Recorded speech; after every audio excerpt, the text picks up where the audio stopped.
काय रूपरेषा आहे की पूर्ण शहरमध्ये एक मोठ्या प्रमाणात बॅनरबाजी व 5,000 रुपये मताला असा एक व्यापक प्रस्थापित जे पक्ष आहेत त्यांच्याकडून चालला आहे, तर आपली काय रूपरेषा असेल? लातूर महानगरपालिकेमध्ये पवार साहेबांची राष्ट्रवादी आणि त्यांच्यासोबत काही पुरस्कृत उमेदवार, एक सर्वसामान्य कुटुंबातले कार्यकर्ते या ठिकाणी निवडणूक लढवत आहेत।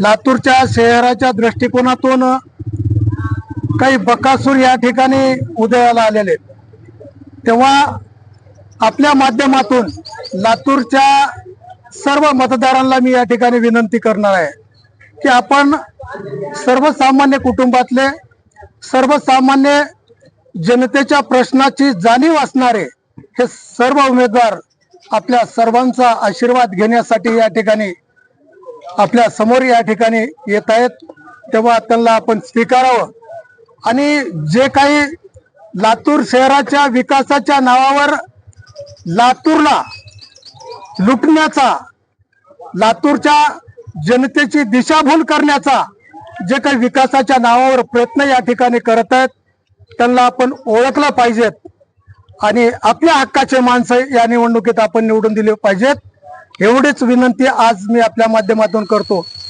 आज देवी मातेचा आणि आमच्या दर्ग्यांचा आशीर्वाद घेऊन आमचे सर्व उमेदवार मतदारांचा आशीर्वाद घेण्यासाठी इथून निघालेले आहेत, त्यांना निराश न करता त्यांची झोळी या ठिकाणी आपण भरून द्यावी मतदान रूपी, एवढीच अपेक्षा या ठिकाणी मी करणार आहे। त्या पक्षांचा तुम्ही मुकाबला कसं करताय आणि तुमची रणनीती काय आहे पक्षाची?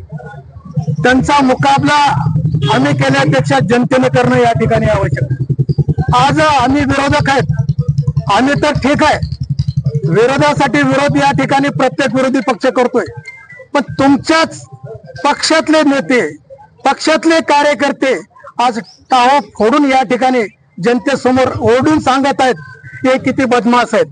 ही परिस्थिती कधी बदलणार आहे सर? हे परिस्थिती जनतेने बदलली पाहिजे। सगळ्यात मोठं शस्त्र हे आज जनतेच्या हातात आहे। तुमच्या आशीर्वादावर मोठी झालेली माणसं आपल्याला माहिती आहे, मागच्या महापालिकेमध्ये आपल्याला माहिती आहे त्यावेळेस जे महापौर केला आज ते कुठं आहे? त्याला एका प्रभागात उभं टाकण्याची क्षमता नाही, एवढी दयनीय अवस्था त्याची कोणी केलेली आहे आणि मग याचा फायदा कोण उचललाय? आज कशासाठी हे बकासूर या ठिकाणी रिंगणामध्ये येऊन पुन्हा एकदा या लातूरची जनता आणि या जनतेला काहीतरी दिशाभूल करून पुन्हा या लातूरवर वर्चस्व निर्माण करण्याचा जे प्रयत्न करत आहेत त्यांना कुठेतरी हाणून पाडणं आवश्यक आहे। लातूर महानगरपालिकेमध्ये परिवर्तन होईल का आणि तुमच्या पक्षाचा एजेंडा काय आहे? आमच्या पक्षाचा अजेंडा सर्वसामान्य माणसांना न्याय देणं, सर्वसामान्य माणसाचं हित बघणं आणि तुमचे सेवक म्हणून राहणं। मालक होण्याचा यामध्ये कोणीच प्रयत्न करणार नाही आणि ह्याचेही कोणी मालक नाहीत, हे स्वतः मालक आहेत आणि या मतदारसंघातल्या मतदारांचे सेवक आहेत, म्हणून त्यांना निवडून दिलं पाहिजे। धन्यवाद पाटील साहेब। तर हे होते राष्ट्रवादी शरद पवार पक्षाचे जिल्हाध्यक्ष विनायकराव पाटील साहेब यांनी आपल्या संवाद साधताना त्यांनी परिवर्तनाची दावा केलेला आहे। तर पाहूया 15 जानेवारीला मतदाता काय कौल कुणाला देणार आहे, तर हे पुढे पाहू। धन्यवाद। काँग्रेस पक्षाचा